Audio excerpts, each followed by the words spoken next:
18 दिन के युद्ध ने द्रौपदी के शारीरिक और मानसिक रूप को 80 जैसा कर दिया था।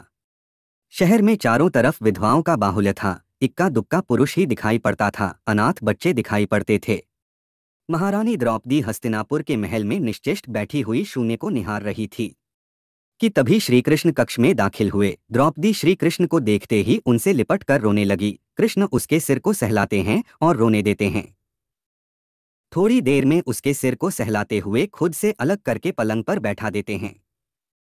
द्रौपदी, यह क्या हो गया सखा? मैंने यह तो नहीं सोचा था। कृष्ण, नियति बहुत क्रूर होती है पांचाली, वह हमारे सोचने के अनुरूप नहीं चलती। वह हमारे कर्मों को परिणामों में बदल देती है। तुम प्रतिशोध लेना चाहती थी, तुम सफल भी हुई हो। द्रौपदी, तुम्हारा प्रतिशोध पूरा हुआ। सिर्फ दुर्योधन और दुशासन ही नहीं, सारे कौरव ही समाप्त हो गए। तुम्हें तो प्रसन्न होना चाहिए।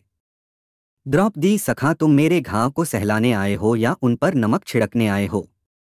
कृष्ण, नहीं द्रौपदी, मैं तो तुम्हें वास्तविकता से परिचित कराने आया हूँ। हमारे कर्मों के परिणामों को हम दूर तक नहीं देख पाते हैं, और जब वे हमारे समक्ष होते हैं तो हमारे हाथ में कुछ नहीं होता है। द्रौपदी, तो क्या इस युद्ध के लिए पूर्ण रूप से मैं ही उत्तरदायी हूँ? कृष्ण, नहीं द्रौपदी, तुम अब खुद को इतना महत्वपूर्ण मत समझो। लेकिन अपने कर्मों में तुम थोड़ी दूरदर्शिता रखती तो स्वयं इतना कष्ट कभी नहीं पाती। द्रौपदी, मैं क्या कर सकती थी श्री कृष्ण? कृष्ण, तुम बहुत कुछ कर सकती थी। जब तुम्हारा स्वयंवर हुआ तो तुम कर्ण को अपमानित नहीं करती, उसे प्रतियोगिता में भाग लेने का एक अवसर देती तो शायद परिणाम कुछ और होते। इसके बाद जब कुंती ने तुम्हें 5 पतियों की पत्नी बनने का आदेश दिया, तुम स्वीकार नहीं करती तो भी परिणाम कुछ और होता।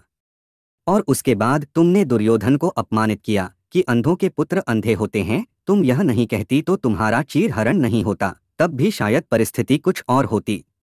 द्रौपदी, हमारे शब्द भी हमारे कर्म होते हैं। हमें हमारे शब्द को बोलने से पहले तोलना चाहिए, अन्यथा उसके परिणाम स्वयं को ही नहीं बल्कि पूरे परिवेश को दुखी करते रहते हैं। संसार में मनुष्य केवल एकमात्र ऐसा प्राणी है जिसका जहर उसके दांतों में नहीं, उसके शब्दों में होता है। इसलिए शब्दों का उपयोग सोच समझ कर करें। ऐसे शब्दों का उपयोग कीजिए जिससे किसी की भावनाओं को ठेस न पहुंचे, क्योंकि महाभारत हमारे अंदर ही छुपा हुआ है।